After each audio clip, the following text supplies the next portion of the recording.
Okay, so very very good morning to everyone. ये जो हमारा वीडियो है, इस वीडियो में क्लास 8 के बच्चों के लिए होगा। जो फर्स्ट टॉपिक है हम लोग का बाबू रैशनल नंबर, उसके रिगार्डिंग ये वीडियो है। आप लोग वीडियो को कंटिन्यू देखिएगा। This is the first topic of class 8 called rational number.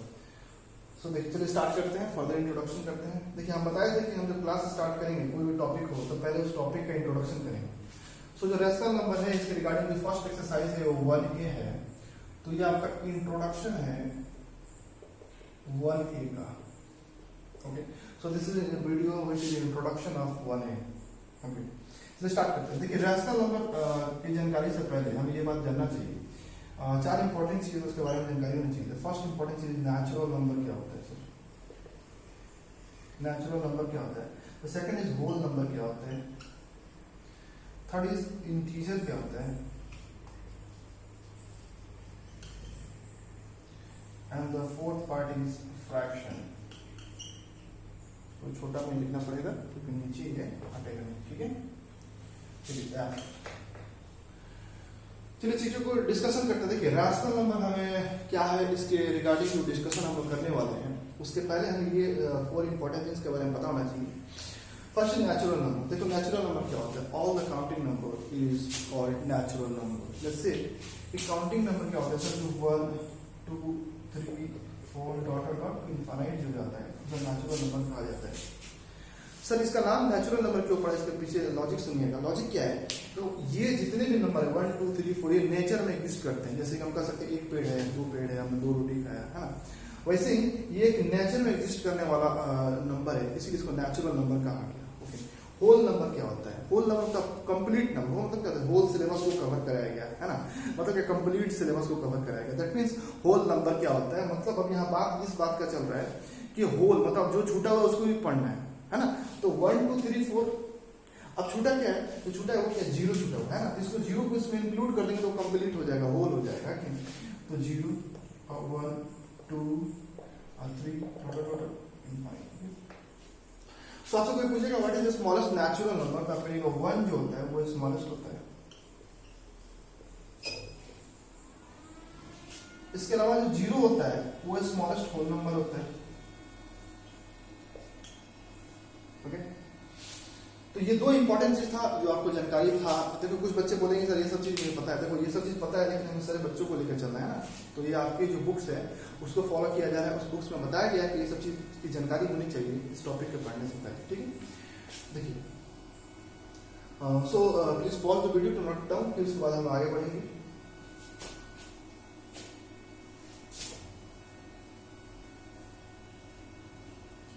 अगर चीज जो है फास्ट फॉरवर्ड हो रहा हो तो बताइएगा, हम उसको में चलेंगे। और देखो, सबसे इंपॉर्टेंट चीज है वो है इंटीजर। उससे पहले फ्रैक्शन को देख लेते हैं। देखो, फ्रैक्शन क्या होता है? फ्रैक्शन के बारे में आप लोग अच्छे से पढ़े होंगे, like fraction, unlike fraction. Fraction होता क्या है? न्यूमरेटर अपॉन डिनोमिनेटर के फॉर्म में जब रिप्रेजेंट करते हैं उसे फ्रैक्शन कहा जाता है।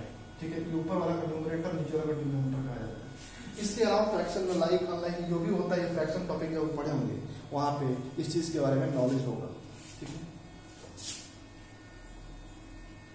अब जो मोस्ट इंपॉर्टेंट थिंग है वो है इंटीजर। इंटीजर क्या? मैं आई से रिप्रेजेंट करता हूँ इंटीजर को। इंटीजर क्या होता है?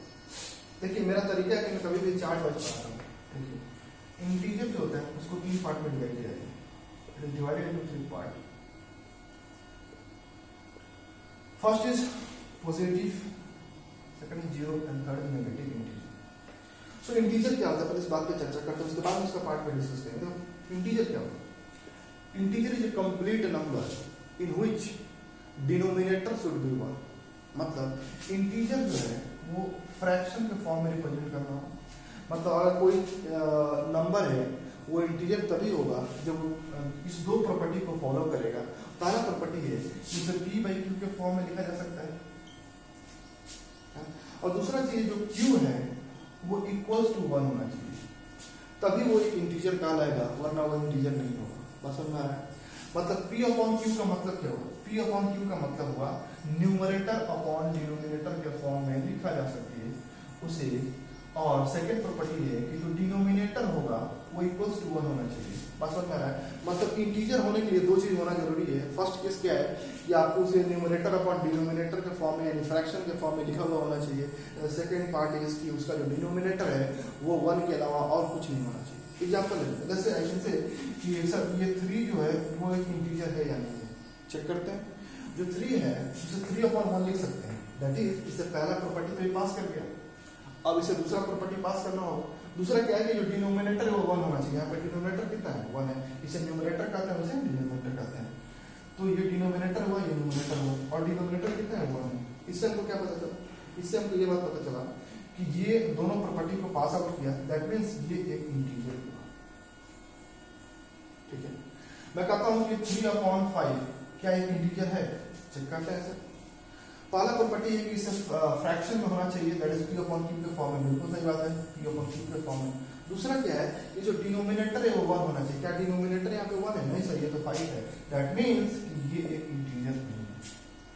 ठीक है, सबको विजिबिलिटी क्लियर हो रहा होगा। देखिए आप लोग का जो भी इशू रहता है कि लाइट का प्रॉब्लम है या फिर जो भी प्रॉब्लम्स रहता है उसको हम डेली अपडेट करेंगे, अपग्रेड करेंगे और चीज़ों को चेंजेस करने की कोशिश करेंगे और बेहतर करने की कोशिश करेंगे।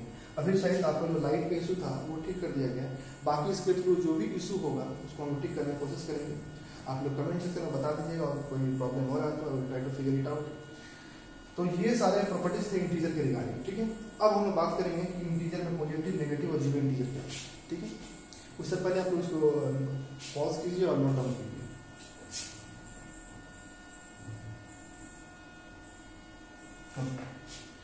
देखिए पॉजिटिव इंटीजर क्या होता है, जितने भी नेचुरल नंबर होते हैं 1 2 3 4 डॉट ये सबका सब पॉजिटिव इंटीजर कहलाते हैं। नेगेटिव क्या होता है, जो भी नेचुरल नंबर होते हैं नेगेटिव के साथ आते हैं, -1 -2 -3, उन्हें नेगेटिव इंटीजर कहते हैं। ठीक, ये इनफाइनाइट का साइन। जीरो जो है उस पे वो ना ही वो पॉजिटिव भी और नेगेटिव होता है। We can say anything about zero, so zero को अलग कैटेगरी में रखा गया। जीरो कैन बी पॉजिटिव और negative, it can be anything, ये पॉजिटिव हो सकता है, नेगेटिव हो सकता है। ओके, इसके अलावा दो और इसमें टर्म आता है, वो टर्म्स के बारे में बताते हैं। फर्स्ट टर्म है नॉन नेगेटिव, नॉन नेगेटिव और non positive. Non negative integer क्या होता है, नॉन पॉजिटिव क्या होता है। आपको याद है आपके स्कूल में क्या होता था, अगर आप ड्रेस पहन के नहीं जाते थे, यूनिफॉर्म नहीं पहन जाते स्कूल वाला, तो क्या लोग कहता था, टीचर्स क्या कहते हैं कि जो नॉन यूनिफॉर्म बच्चे हैं वो असेंबली से बाहर आ गए। दैट मीन्स जो बच्चे यूनिफॉर्म नहीं पहने हों, मतलब यूनिफॉर्म पहने हैं उनको छोड़कर, है कि नहीं। वैसे ही नॉन पॉजिटिव का मतलब क्या हुआ, नॉन नेगेटिव का क्या मतलब, नेगेटिव को छोड़कर। अब देखिए नेगेटिव को अगर हम छोड़ देंगे, इसे ढक देते हैं, तो क्या बचा, ये दो चीज बचे। होता क्या है कि बच्चे क्या करते हैं, नेगेटिव को छोड़ के केवल पॉजिटिव को काउंट करते हैं। उनसे मैं बताता हूँ ट्रू फॉल्स में क्यों गलती करते हैं बच्चे। अब देखिए इसको मैं ढकूंगा तो क्या आएगा, जीरो और ये आएगा, लिखेंगे 0 1 2 3 dot dot dot. I hope everybody सबको साउंड अच्छा से जा रहा होगा, सबको क्लियर हो रहा होगा। अब देखिए यहाँ पे क्या होता है, ट्रू फॉल्स में आता है what is the smallest non negative number, तो 0 है। बच्चे क्या करते हैं, सोचते हैं कि सर नॉन नेगेटिव का बात हो रहा है तो पॉजिटिव का बात हो रहा है, इनडायरेक्टली तो 1 होता है। नहीं, नॉन नेगेटिव का बात हो रहा है तो उसमें जो सबसे स्मॉलेस्ट होगा वो 0 होगा, क्योंकि इसका मतलब ये हो कि नेगेटिव को ढक दो, बाकी जो बचा उसको लिखो। इसका मतलब ये नहीं हो कि नेगेटिव हटा हुआ पॉजिटिव ले लो। बस समझ में आ रहा है क्या मेरी बात, सबको समझ में आ रही है। चलिए फिर आगे बढ़ते हैं। नॉन पॉजिटिव का मतलब क्या हुआ, अब देखिए इसी केस का ठीक उल्टा होगा। नॉन पॉजिटिव का मतलब हुआ पॉजिटिव को क्या करेंगे, हटा देंगे। अगर मैं पॉजिटिव को हटा दूंगा तो ये दो चीज बचेगा, ना कि कोई पॉजिटिव हटाएंगे तो केवल नेगेटिव बचेगा। ठीक है, तो क्या है 0 -1 -2 -3 डॉट डॉट डॉट इनफाइनाइट। तो इस केस में भी जो स्मॉलेस्ट नॉन पॉजिटिव होगा वो भी 0 ही होगा, ना कि -1 होगा। बच्चे क्या करते हैं, -1 पे टिक करते हैं और उनका एक नंबर का जो क्वेश्चन आता है ट्रू फॉल्स में गलत हो जाता है। ठीक है, तो चीजों को कंफ्यूज नहीं करना, चीजों को अच्छे ढंग से समझकर चलना है। देखिएगा जो नॉन नेगेटिव और नॉन पॉजिटिव का जो स्मॉलेस्ट जो होता है वो 0 होता है, ना कि -1 या +1 होता है। ठीक है, चलिए यहाँ तक नोट डाउन कीजिए, please note this pause the video and note it down, फिर हम आगे बढ़ते हैं। देखिए चीजों को हम लोग हमेशा अपडेट करेंगे और कोशिश करेंगे बेहतर आने के लिए। ठीक है, बस आप लोग ट्रस्ट कीजिए और भरोसा कीजिए, है कि नहीं।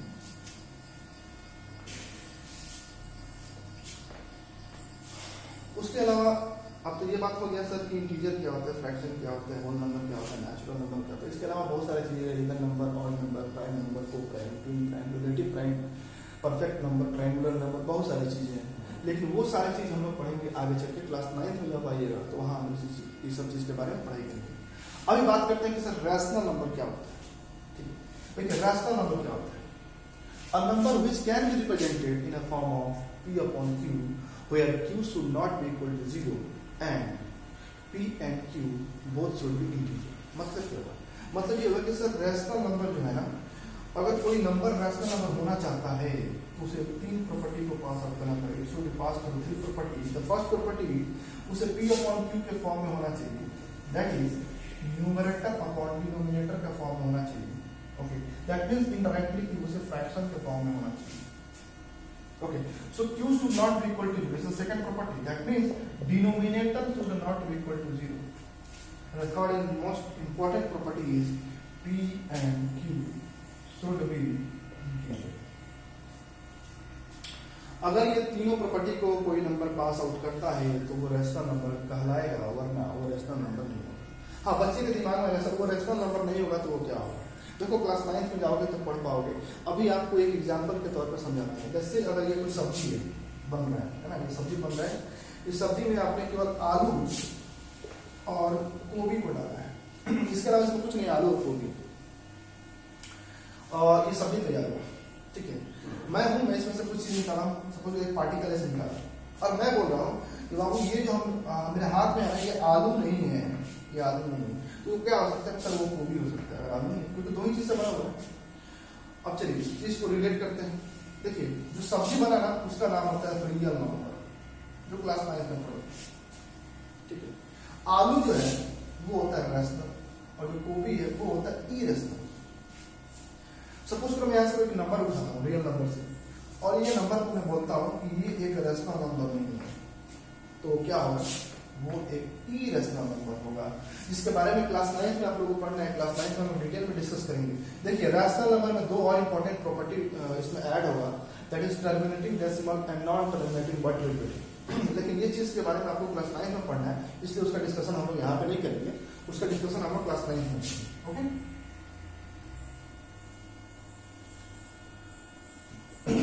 बच्चे के मन में आता है कि सर जो रैशनल नहीं है वो क्या होगा, इसलिए उस चीज के बारे में बता दिया जाए। ये जो एक्सरसाइज इंट्रोडक्शन ऑफ वन जो है एक्सरसाइज का, उसके बारे में 2 वीडियो बनेगा, एक ये वीडियो होगा, एक और वीडियो होगा, क्योंकि वीडियो में ज्यादा लंबा मुझे नहीं करना है। ठीक है, अब देखिएगा इसके बाद ये तो रैशनल नंबर हमने पढ़ ली, रैशनल नंबर क्या होता है, सर प्रॉपर्टी हम जानेंगे। अब आगे चलिए, आगे क्या पढ़ना है कि रैशनल नंबर को कितने पार्ट में डिवाइड किया।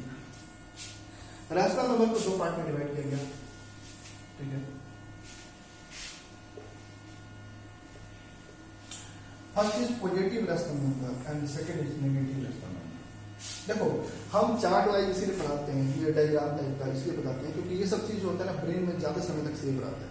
अगर मैं डाटा का फॉर्म में लिखवा दूं कि rational number is divided into part, that is positive rational number, negative rational number, है ना, तो वो होता है कंफ्यूज होता है, बच्चा भूल जाता है। तो डाटा जो होता है वो लॉन्ग्वेज के फॉर्म में आप लिखते हो या याद करते हो तो वो आप भूल सकते हो, लेकिन अगर चार्ट वाइज है तो आपके दिमाग में पिक्चर सेव हो जाएगा। इसलिए चलिए पॉजिटिव रैशनल नंबर क्या होता है इसके बारे में डिस्कस करें। देखो अगर पॉजिटिव रैशनल नंबर होना होगा किसी रैशनल नंबर में, देखो ये बात तो फिक्स है कि ये रैशनल नंबर है, उसका बात चल रहा है। रैशनल नंबर में भी पॉजिटिव रैशनल नंबर, तो वैसे रैशनल नंबर जिसको पॉजिटिव रैशनल नंबर होना होगा तो उन्हें 2 प्रॉपर्टी को पास आउट करना पड़ेगा। अब दोनों प्रॉपर्टी के ध्यान से देखिएगा, दोनों प्रॉपर्टी है कि जो न्यूमरेटर है और जो डिनोमिनेटर है, ठीक है, जो न्यूमरेटर है और जो डिनोमिनेटर है, इन दोनों को पॉजिटिव होना पड़ेगा।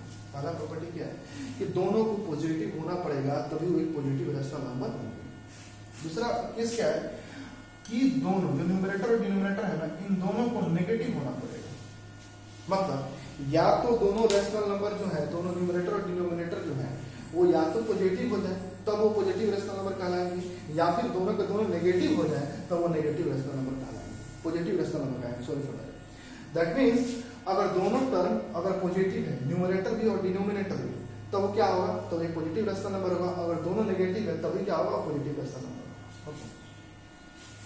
चलिए एग्जांपल लेते हैं दोनों केस के, इससे एग्जांपल लेते हैं। दैट्स यू कैन से 2/3 बात करते हैं। देखो ये एक रैशनल नंबर है, ये दिया हुआ है। अब आपको ये चेक करना है कि पॉजिटिव रैशनल नंबर है या नहीं। चेक करते हैं। न्यूमरेटर क्या है, किसी चीज के आगे कुछ नहीं है तो क्या है, कोई नंबर के आगे कुछ नहीं है तो क्या पॉजिटिव है, यहाँ भी क्या पॉजिटिव है। और हमें बात ये करें कि अगर दोनों पॉजिटिव है तो एक पॉजिटिव रैशनल नंबर होगा, तो ये बिल्कुल सही है। अब बात करते हैं नेगेटिव्स के बारे में। सपोज कर मैं लिखता हूँ -3/-5, तो ये एक पॉजिटिव रैशनल नंबर होगा क्योंकि दोनों के सामने माइनस लिखा हुआ है, और इस प्रॉपर्टी के हिसाब से ये एक पॉजिटिव रैशनल नंबर होगा। अब ऐसा क्यों हो रहा है, इस चीज के बारे में हम सोचते हैं और समझाते हैं। देखिए हमें ये बात पढ़ना था, जूनियर क्लास में पढ़े थे कि न्यूमरेटर और डिनोमिनेटर में ना आप किसी सेम नंबर से मल्टीप्लाई करोगे तो कोई फर्क नहीं पड़ेगा, है कि नहीं। ये बात आप सबको ही पढ़ेगा। सपोज करें मैं 2 से मल्टीप्लाई करता हूँ ऊपर नीचे, तो 2 से 2 कैंसिल भी हो सकता है, इसलिए इससे कोई फर्क नहीं पड़ता है। ठीक है, जो नेक्स्ट आपका जो टॉपिक होगा उसमें स्टैंडर्ड फॉर्म जब आएगा, स्टैंडर्ड फॉर्म्स, तो वहां हम पढ़ेंगे कि इसमें किस चीज से मल्टीप्लाई किया जाता है, क्यों किया जाता है। ठीक है, देखिए न्यूमरेटर और डिनोमिनेटर हम क्या करते हैं कि -1 से मल्टीप्लाई कर देते हैं, कर सकते हैं, बिल्कुल कर सकते हैं। तो ये क्या हो जाएगा, 3/5 हो जाएगा। अब ये जो 3/5 है ये कन्वर्ट होकर ये हो गया, ऊपर वाला केस बन गया, है कि नहीं। तो दैट मीन्स इसी वजह से क्या होता है कि जो न्यूमरेटर और डिनोमिनेटर जो होता है, अगर दोनों नेगेटिव है तो वो रैशनल नंबर पॉजिटिव कहलाता है। क्यों कहलाता है ये आपको समझाने लगे। ठीक है, चलिए ठीक है, नोट डाउन कीजिए पॉज करके, फिर हम लोग आगे चलते हैं।